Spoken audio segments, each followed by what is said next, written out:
Hello students, welcome to all of you on this channel. So we are pursuing the chapter chemical equilibrium and start with the topic that is free energy change of a reaction in terms of chemical potential. So we already studied that we cannot calculate the absolute value of Gibbs free energy as like other thermodynamic properties like internal energy, enthalpy, entropy. So we calculate the delta G. Delta G means free energy change. So free energy change is equal to free energy of products minus free energy of reactants. So delta G is equal to G of products means free energy of products minus G reactants means free energy of reactants.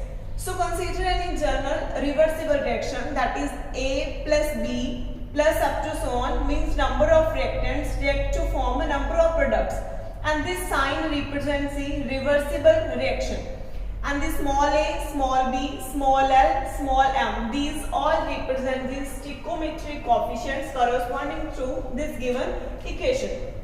Now as we already discussed in previous lecture that the free energy per mole of a component is expressed as its chemical potential mu.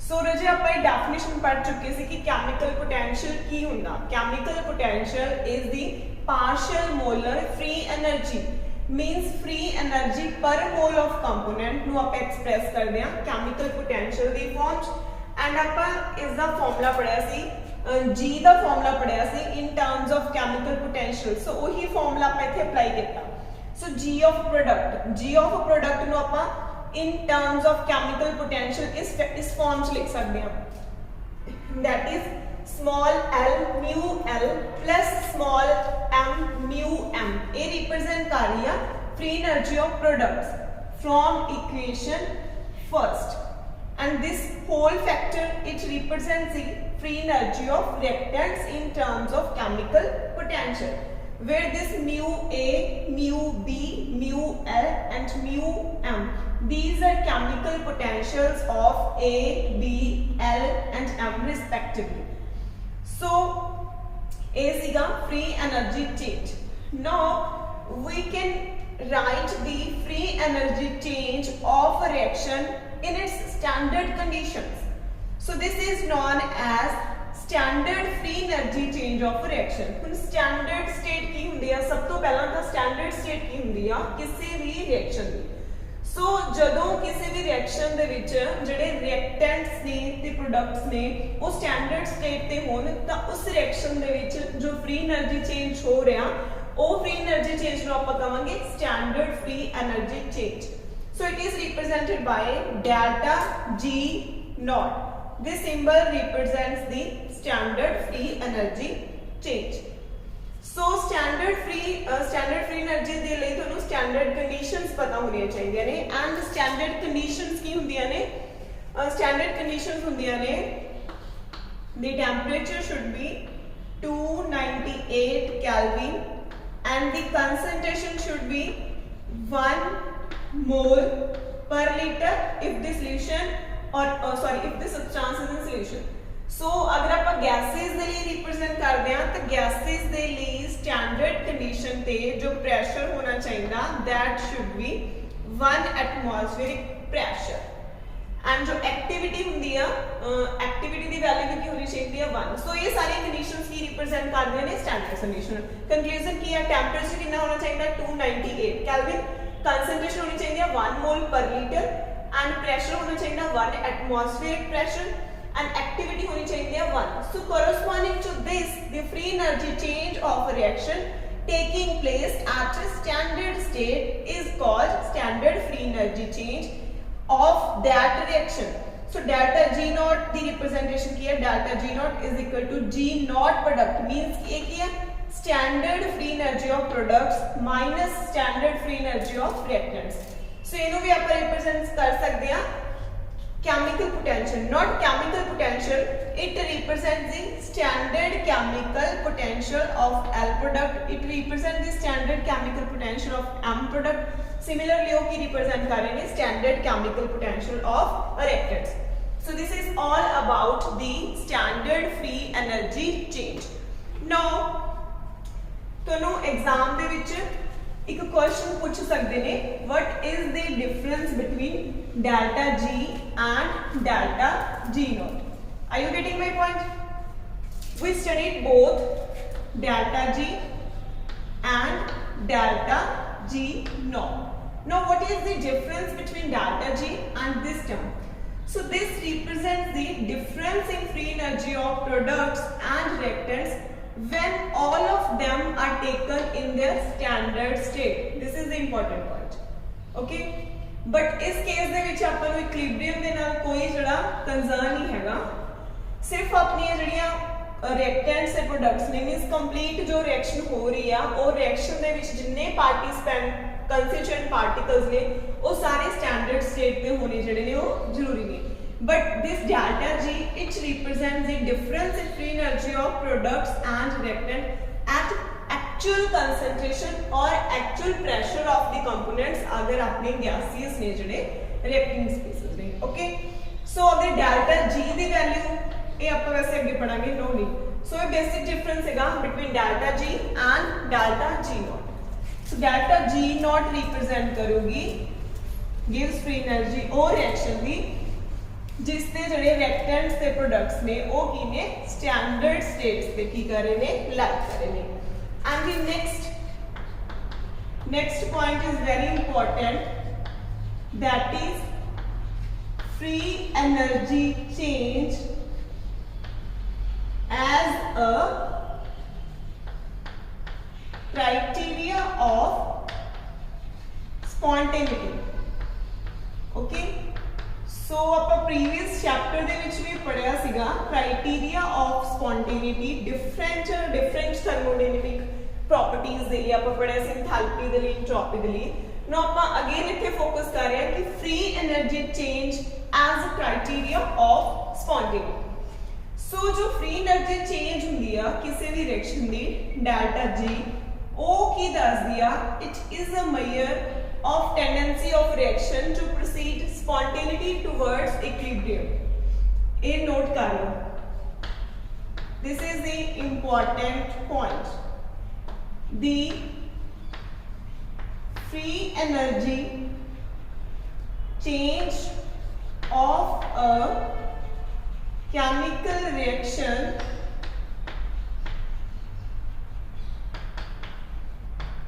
is a measure of tendency of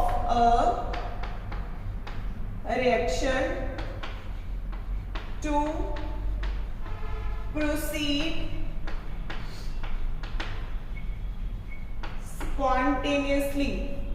to proceed spontaneously towards equilibrium. So this is the important point. Equilibrium वो वाली condition होगी जिथे delta G की value की होगी 0. So this delta G, the free energy change of any chemical reaction, is the measure of tendency of reaction to produce spontaneously towards equilibrium. ठीक है ना जी? सो ਇਹਦੇ ਵਿੱਚ ਆਪਾਂ ਕੀ ਕਰਨਾ, ਆਪਾਂ ਜੋ ਪ੍ਰੀਵੀਅਸ ਚੈਪਟਰ ਦੇ ਵਿੱਚ ਪੜਿਆ ਸੀ ਉੱਥੇ ਆਪਾਂ ਜਨਰਲੀ ਕਿਸੇ ਵੀ ਰਿਐਕਸ਼ਨ ਦੀ ਆਪਾਂ ਸਿੰਪਲ ਡਾਟਾ ਜੀ ਦੇਖ ਲੈਂਦੇ ਸੀ ਤੇ ਉਹਦੇ ਕੋਰਸਪੋਂਡਿੰਗ ਆਪਾਂ ਦੱਸ ਦਿੰਦੇ ਸੀ ਕਿ ਉਹ ਰਿਐਕਸ਼ਨ ਕੀ ਆ, ਫਿਜ਼ੀਬਲ ਆ ਜਾਂ ਫਿਰ ਸਪੌਂਟੇਨੀਅਸਲੀ ਆ. ਬਟ ਇੱਥੇ ਆਪਾਂ ਇਕੁਇਲਿਬ੍ਰੀਅਮ ਦੇ ਥਰੂ ਦੇਖਣਾ, मीन्स अगर कोई रिएक्शन टूवर्ड्स इक्विलिब्रियम मतलब जदों तक इक्विलिब्रियम ना आ जाए उदों तक जो रिएक्शन है उसकी स्पॉन्टेनिटी जिहड़ी आपां ओह देखनी है. ठीक है, सो इस कंडीशन है note down, if delta G is less than 0 then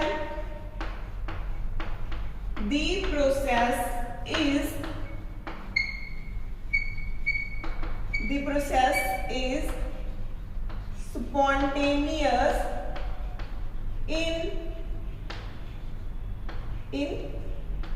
forward direction. Okay, simple जी गल है. अगर डेल्टा G की वैल्यू लेस देन 0 मतलब अगर डेल्टा G की वैल्यू नेगेटिव है, अगर डेल्टा G नेगेटिव आ तो रिएक्शन की होगी स्पॉन्टेनियस होगी in forward direction. But if delta G is greater then 0 then की होगा the process is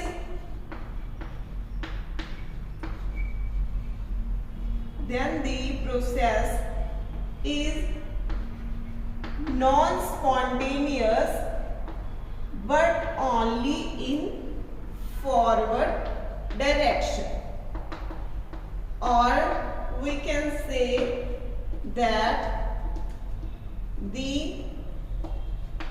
process is spontaneous in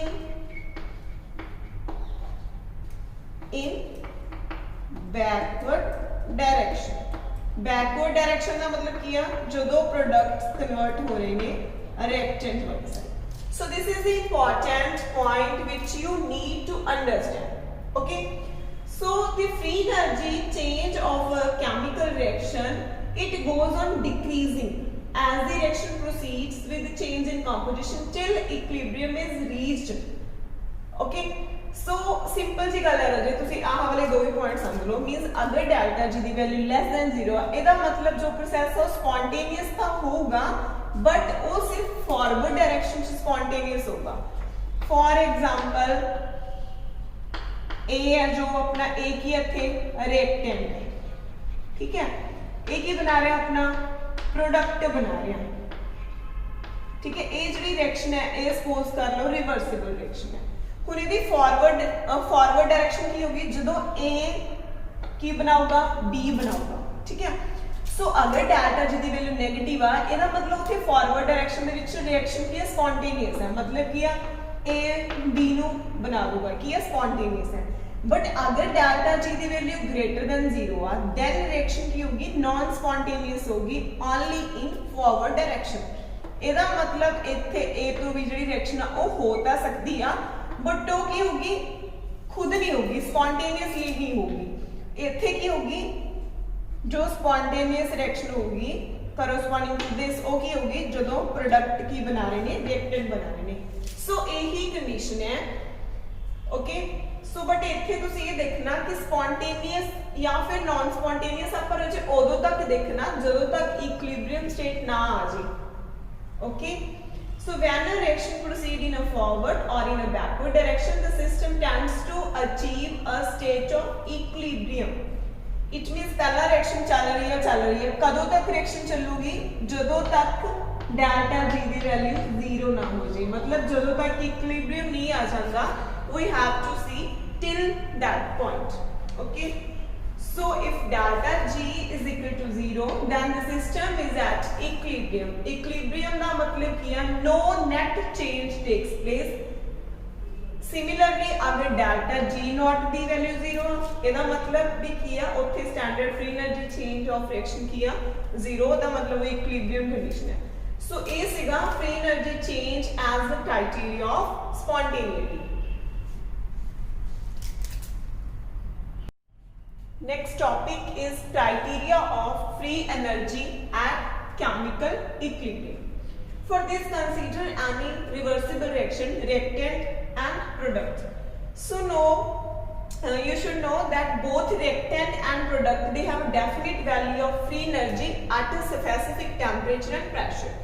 Now at the starting of reaction की होगा जे starting दे विच सिर्फ reactants पए होंगे, ठीक है, या फिर ये कह सकते हैं कि at the start of reaction the concentration of reactants is maximum।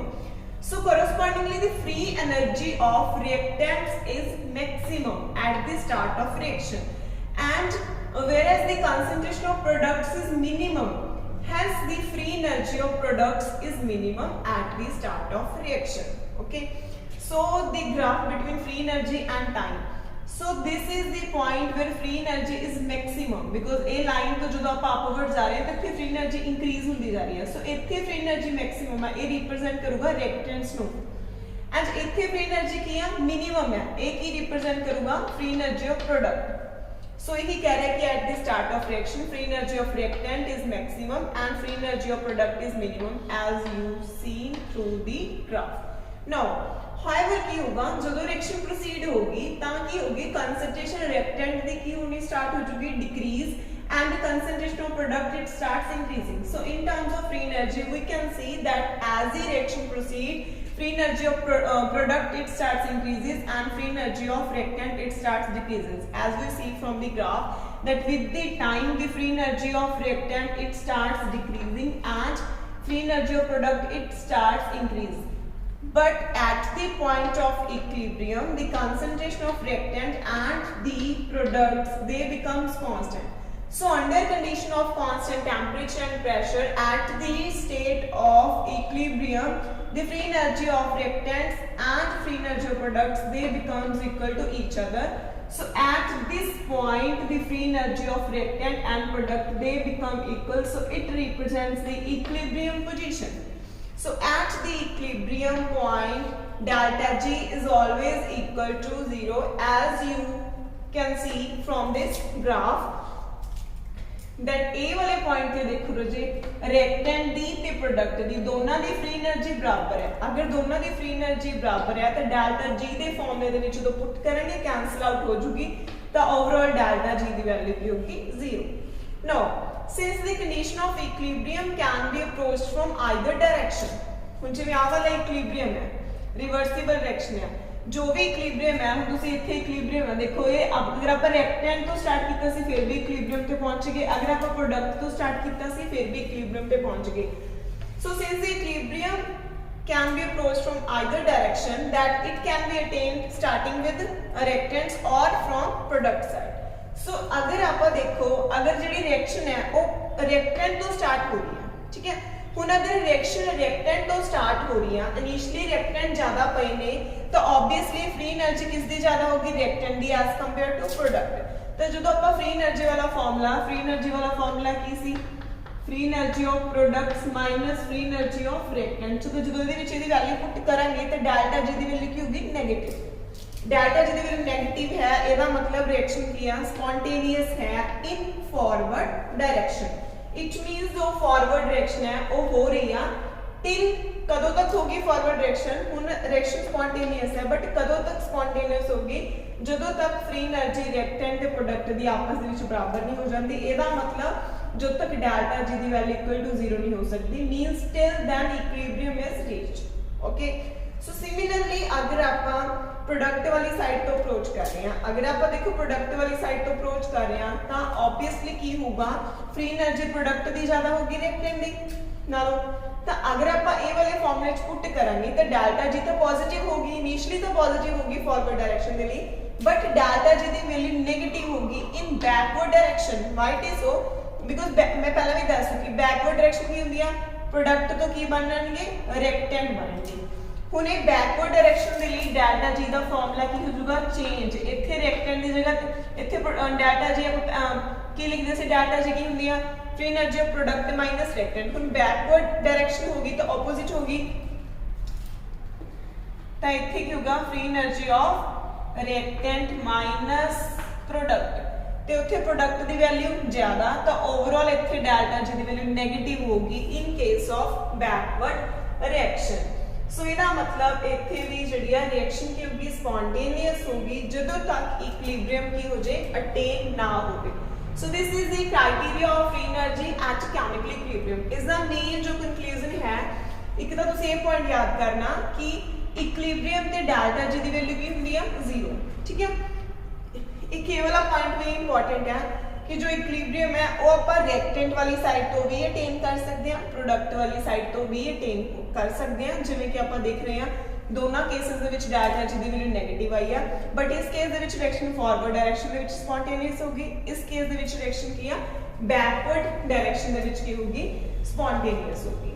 सो इस चीज ਨੂੰ एक्सप्लेन ਕਰਨ ਦੇ ਲਈ मैं एक एग्जांपल ਦੀ हेल्प ले रही हां।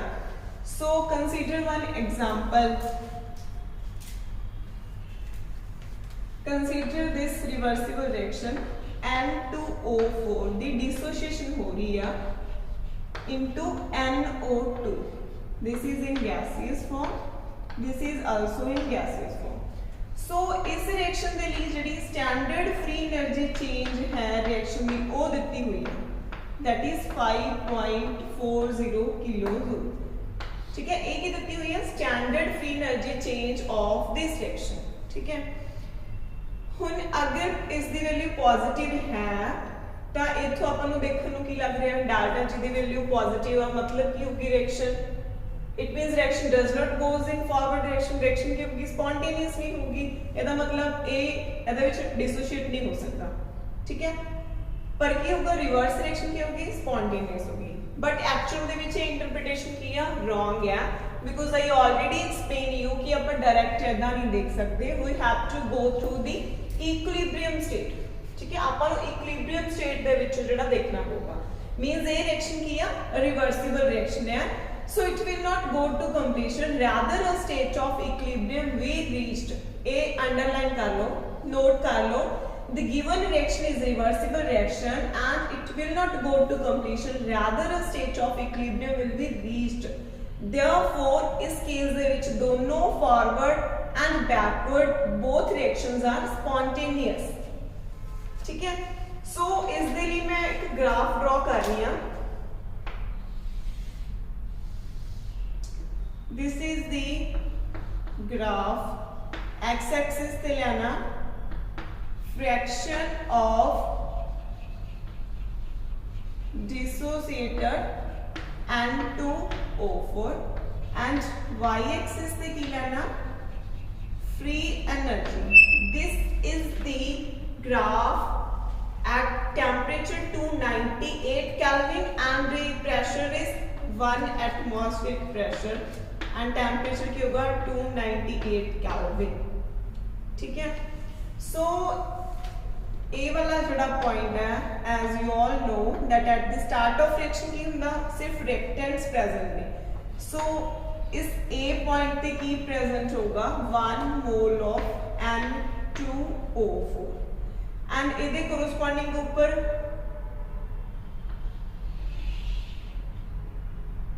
ए वाला पॉइंट ले लो, बी पॉइंट। इस रिएक्शन की जो डेल्टा जी नॉट है उसकी वैल्यू कितनी है 5.40 किलो जूल। सो ए वाला पॉइंट बी पॉइंट है, इस बी पॉइंट पे की प्रेजेंट होगा प्रोडक्ट्स, सो इस बी पॉइंट पे की प्रेजेंट होगा 2 मोल्स ऑफ NO2। ठीक है जी, and here is a point C. Okay, means की है रजे इनिशियली किया ए पॉइंट है, ए पॉइंट पे की होगा एक्सटेंट ऑफ रिएक्शन 0 होगी, ओनली रिएक्टेंट्स प्रेजेंट होंगे। ठीक है, so point A represents the standard free energy of 1 mole of N2O4। At point B की होगा ओनली रिएक्टेंट प्रेजेंट होंगे, means 2 mole of NO2 present होंगे। सो पॉइंट बी इधरले y axis पे क्या फ्री एनर्जी, सो ये वाला पॉइंट की रिप्रेजेंट करूंगा standard free energy of products and this point C A की रिप्रेजेंट्स करूंगा, this represents the equilibrium state. Equilibrium state का मतलब किया जिथे जड़ी इक्विलिब्रियम कंसंट्रेशन प्रेजेंट होगी। सो ए पॉइंट सी ते जड़ी इक्विलिब्रियम कंसंट्रेशन है वो किया 16.6% किया N2O4 प्रेजेंट है एंड 83.40% की प्रेजेंट है NO2। मतलब सिंपली है कि इक्विलिब्रियम कंसंट्रेशन है, मतलब इक्विलिब्रियम कंसंट्रेशन है रिएक्टेंट ते प्रोडक्ट दी। सो हुण अगर आप ग्राफ इदां देखते हैं ड्रॉ करन तो बाद, ठीक है, सो इत्थे एक डॉटेड लाइन लगा लो। हुण की क्या सी आपां नूं जेड़ा दित्ता होया सीगा standard free energy change. Standard free energy change मतलब की हुंदा difference between free energy of products and reactants. So ਇਹਦਾ मतलब ਇੱਥੇ जो डेल्टा जी नॉट है ਇਹਦੀ वैल्यू है 5.40 किलो जूल। ठीक है, ये सीगा ਇਹਦਾ मतलब ए वाला पॉइंट ए रिप्रेजेंट कर रहा। नाउ जो free energy of equilibrium mixture है जो पॉइंट सी है वो की है एक्सपेरिमेंटल डाटा ए 0.84 किलो जूल की कर रही है लोअर लाई कर रही है from point A, means from point A तो भी जो आप इन्ना बिलो जावांगे फिर किहड़ा पॉइंट आऊगा, ये इक्विलिब्रियम वाला पॉइंट आएगा। सो सिंपल ही है जे ग्राफ दे विच A point free energy of reactant represent कर रहा है, B point free energy of products represent कर रहा है, सी इक्विलिब्रियम स्टेट रिप्रेजेंट कर रही है एंड ए डिफरेंस है free energy of products the reactant ते जो इक्विलिब्रियम स्टेट है वो ए पॉइंट तो इन्ना बिलो की कर रही है, लाइक कर रही है। ठीक है, सो इथों आपां नूं की कंक्लूजन निकल रहा, नाउ नोट दी कंक्लूजन। कंक्लूजन की निकल रहा कि जो 1 mole of this reactant 1 mole of N2 जो चेंज हो रहा है इक्विलिब्रियम मिक्सचर दे विच तां जिहड़ी स्टैंडर्ड फ्री एनर्जी आ वो की हो रही है, इंक्रीज हो रही है कि डिक्रीज हो रही है, इट डिक्रीजेस। देखो जे आप डाउन जा रहे हैं। ठीक है, सो फ्री एनर्जी की होगी उत्थे डिक्रीज होगी। ठीक है, कंक्लूजन च की लिखो, note down, when 1 mole of N2O4 changes into